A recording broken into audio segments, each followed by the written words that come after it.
Graça, paz e misericórdia da parte de nosso Senhor Jesus Cristo. Bem-vindo a você que nos acompanha aqui neste canal para mais uma escola bíblica dominical. Eu convido a você, se ainda não for, inscreva-se no canal, comente, compartilhe e curta para que possamos levar a palavra do Senhor, como diz o tema desse trimestre, até aos confins da terra. A lição de hoje que estaremos comentando é a lição de número 8, missionários fazedores de tenda. Esta é a terceira lição de um grupo de 4 lições, que vai falar do tratamento, o envolvimento, engajamento da igreja com a obra missionária e o missionário propriamente dito. Na primeira lição deste grupo, foi a lição de número 6, nós aprendemos orando, contribuindo e fazendo missões. A lição 7, a responsabilidade da igreja com a obra missionária. Lição 8, missionários fazedores de tenda, que é esta lição. E a próxima lição que vai fechar este grupo, esta linha de raciocínio, que é desafiando, ou melhor, a igreja e o sustento missionário. Pois bem, o que vamos comentar no curso desta lição? Chamada ministerial e vocação profissional, vocação secular. Nós vamos ver, é possível a pessoa exercer uma profissão, uma atividade no mundo secular e ainda exercer o chamado, a vocação ministerial, a chamada ministerial, a chamada para a obra missionária? É este ponto que estaremos comentando. Nós vamos encontrar aqui nesta lição uma abordagem direta ao apóstolo Paulo, que era um fazedor de tendas. Primeiramente, lá na tradição judaica, os mestres deveriam aprender uma profissão para não ser pesado à comunidade. E como Paulo era um bom fariseu, que aprendeu aos pés de Gamaliel, certamente aprendeu na sua juventude o fazer tendas.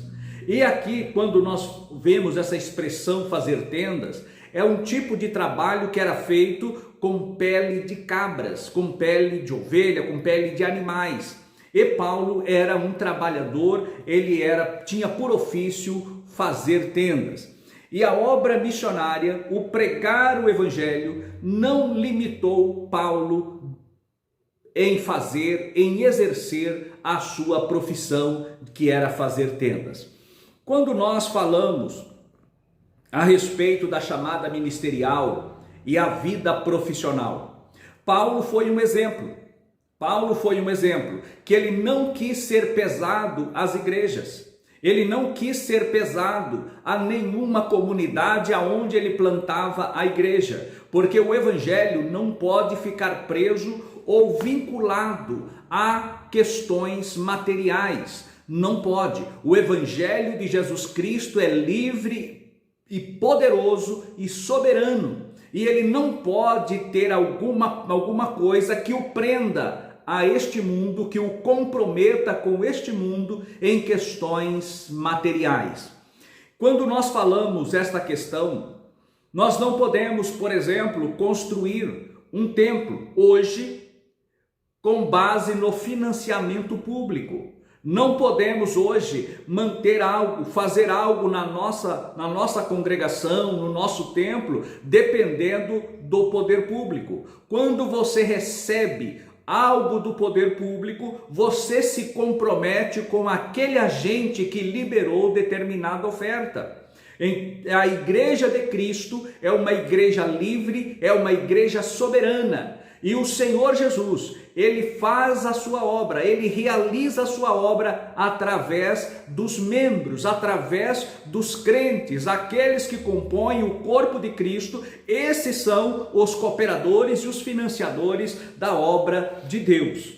Neste caso, nós podemos ver aqui que Paulo, ele vai fazer uma menção de Priscila e de Áquila, que foram expulsos de Roma pelo imperador Cláudio, eles foram ali expulsos e não saíram de boa vontade ou porque quiseram ir à obra missionária. Eles foram expulsos, ou saía, ou corria, ou morria. Então eles saíram apressadamente e agora passaram a exercer a sua função de fazer tendas na Grécia. E quem eles encontram? Encontram-se com Paulo, e Paulo então junta-se a eles e agora começam a fazer tendas, trabalhando e pregando a palavra de Deus, porque o evangelho não está limitado. Quando a pessoa trabalha, exerce uma profissão digna, esta pessoa, por mais simples que seja, por mais alguém venha dizer essa profissão é menos favorecida, no entanto, ela é digna, porque o trabalho é digno, e o Senhor Deus Todo-Poderoso, Ele colocou o homem para trabalhar. Antes do pecado, lá no Jardim do Éden, o Senhor deu uma atividade intelectual e atividade material para o homem. A intelectual foi nominar todos os animais, e agora a material foi zelar e cuidar do jardim. Deus não quer pessoas ociosas, Deus não quer pessoas ociosas e desocupadas.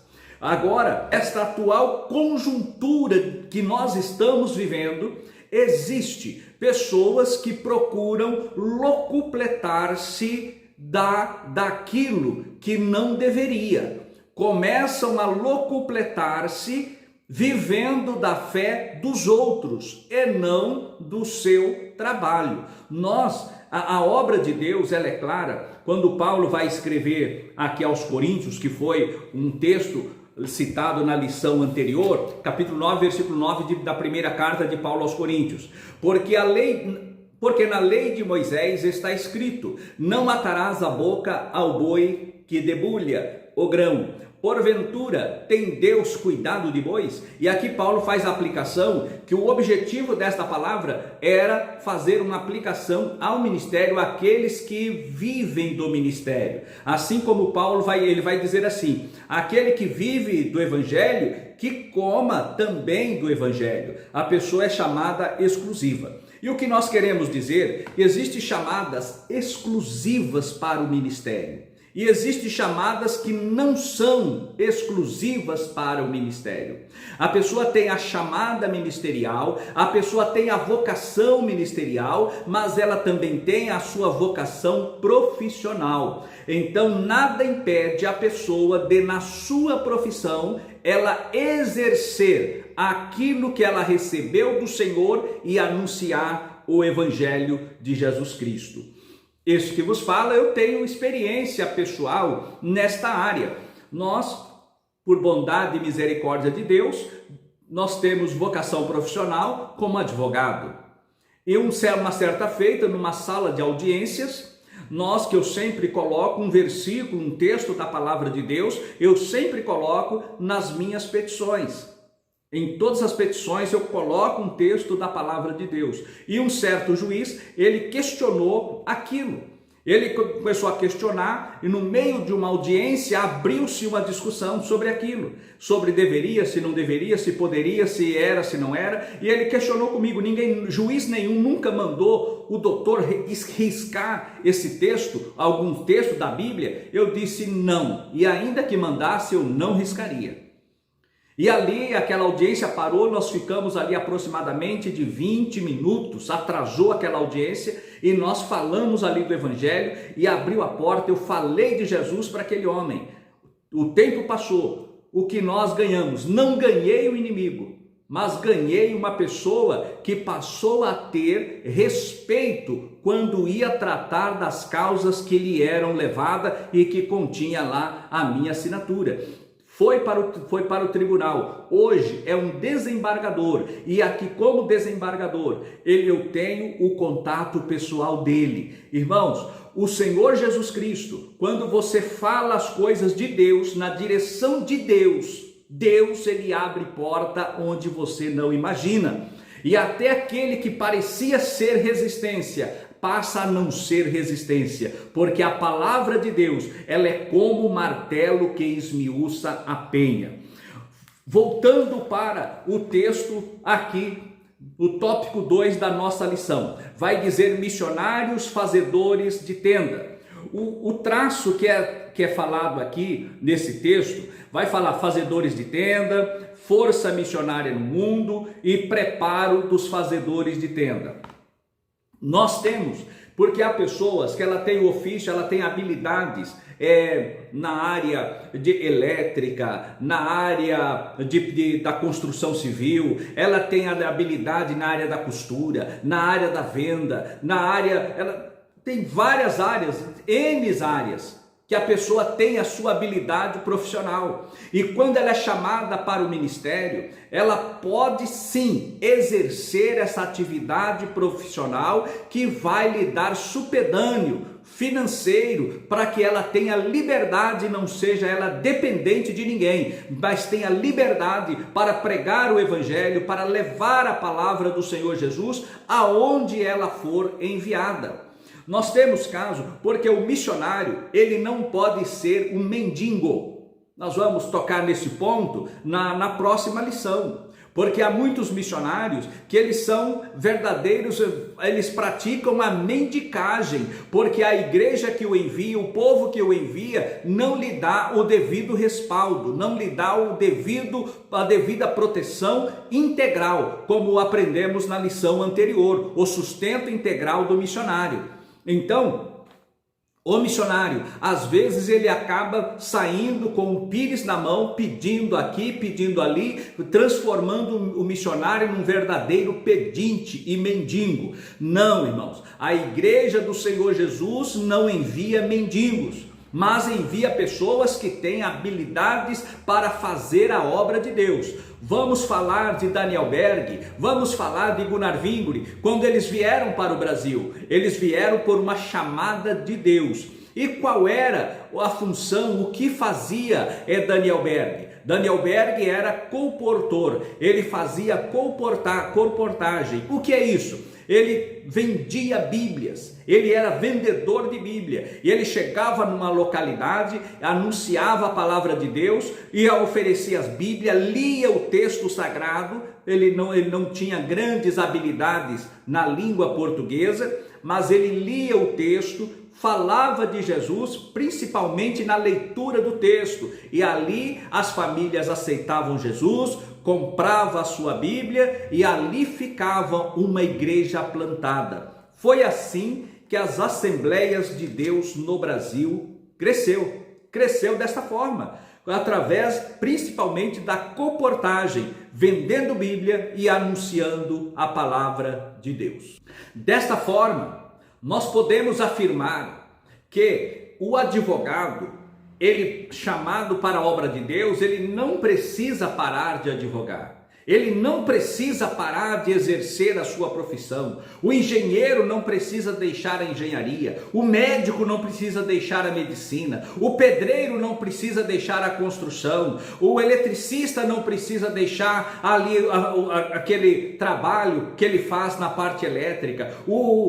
O mecânico não precisa fechar a oficina mecânica, e assim sucessivamente. Todas as profissões, o lojista não precisa fechar a loja, o vendedor não precisa parar de vender, mas todos nós podemos continuar exercendo as nossas vidas, as nossas profissões, as nossas vocações profissionais, e dentro desta vocação profissional exercer a vocação para a qual fomos chamados, a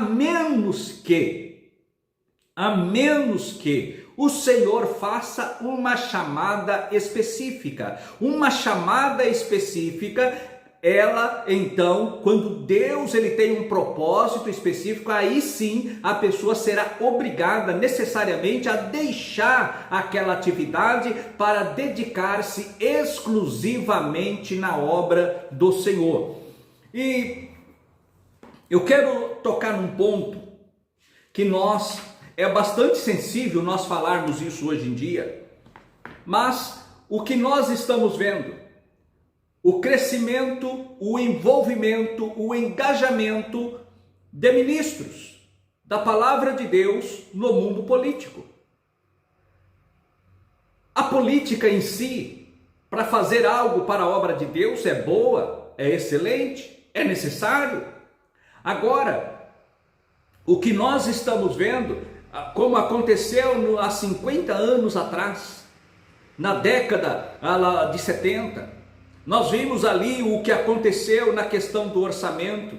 Depois, nos anos 80, o que veio de novo a repetir, nos anos 90, o que veio a repetir, e para nossa infelicidade, pessoas cristãs que levavam a palavra de Deus envolvida nos escândalos financeiros.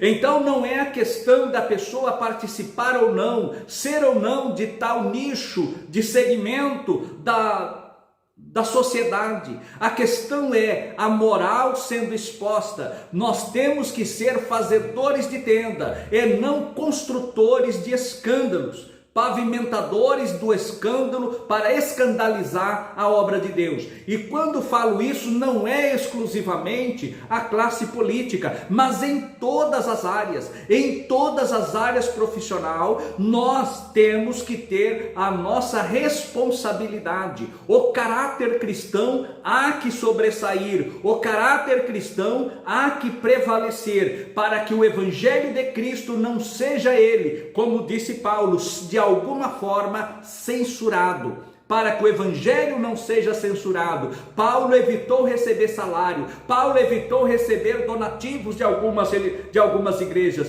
principalmente a igreja de Corinto. A igreja de Corinto era uma sociedade promíscua, era uma sociedade que havia templos que havia cultos, orgias sexuais ali dentro da cidade de Corinto. Era uma cidade devassa, e quando Paulo entra levando a palavra de Deus, o evangelho muda aquela situação. Porém, muitas pessoas que haviam deixado aquela vida promíscua vieram para a igreja, e ao estarem na igreja toleraram o pecado, como nós vamos ver na primeira carta, pecado de incesto foi tolerado dentro da igreja que estava em Corinto, em razão daquilo que eles eram acostumados a viver. E Paulo então, ele tinha autoridade para corrigir, para repreender, para ensinar aquela igreja, porque ele não estava vinculado de maneira nenhuma com a questão, o sustento material, porque ele recebia sustento de outras igrejas. Como nós vamos ver na carta aos Filipenses, ele vai dizer que quando ele foi para Tessalônica, quando ele esteve em outras igrejas, a igreja de Filipos mandava para Paulo o que lhe era necessário. Assim, nós podemos ver que os missionários fazedores de tenda tem a ver com a vocação profissional. E Deus, ele chama pessoas independente da sua vocação profissional, independente da sua formação secular, independente da sua qualificação naquilo que ele faz. Deus, ele olha para o homem, e se ele vê no homem aquilo que lhe agrada, ele concede graça, ele concede então dons, e através desses dons o Senhor então chama para fazer a sua obra. Alguém pode dizer, empresário pode ser pastor? Claro que pode. Milionário pode ser pastor? Claro que pode. Pessoa pobre que não tem casa, não tem carro, não tem nada, ela vive ali passando a duras penas, pagando aluguel para sobreviver, trabalhando de dia para comer à noite. O Senhor pode chamá-lo para o ministério? Pode, porque a chamada de Deus não está condicionada à questão secular. A chamada de Deus está condicionada à questão espiritual. Quando o homem ele é espiritual, não importa a sua profissão, não importa a classe social a qual ele pertence, o Senhor ele olha para o interior do homem, e se ele ver ali condições, se ele ver ali que aquela pessoa ela é capacitada, ela é dedicada, ela se entrega e ela tem prazer em fazer a obra de Deus, seguramente esta será uma pessoa chamada para a obra do Senhor. Nós não podemos confundir, como já ouvimos alguém dizer dentro desta teologia maléfica da chamada teologia da prosperidade. Se a pessoa está mal financeiramente, é porque ela está mal espiritualmente. Isso é mentira do diabo, porque o diabo quis lançar isto e oferecer tudo para Jesus, mas Jesus disse: olha, ao Senhor teu Deus adorarás e só a Ele prestarás culto. Assim, eu quero ler aqui as últimas palavras para o fechamento desta lição. Nem todos que se sentem atraídos a fazer tendas estão qualificados para a tarefa. Então, não basta a pessoa ser atraído, né? Nem todos que são atraídos a fazer estão qualificados para fazer as tendas. Hoje, as igrejas e as pessoas têm condições de prepararem pessoas preparando pessoas, igreja preparando missionários, obreiros vocacionados para fazerem a obra do Senhor. Hoje há condições para isso, e se há condições, essas condições hão que serem exercidas para que o nome do Senhor seja glorificado. Que Deus nos abençoe e nos guarde, e até a próxima lição, se Deus quiser. Amém.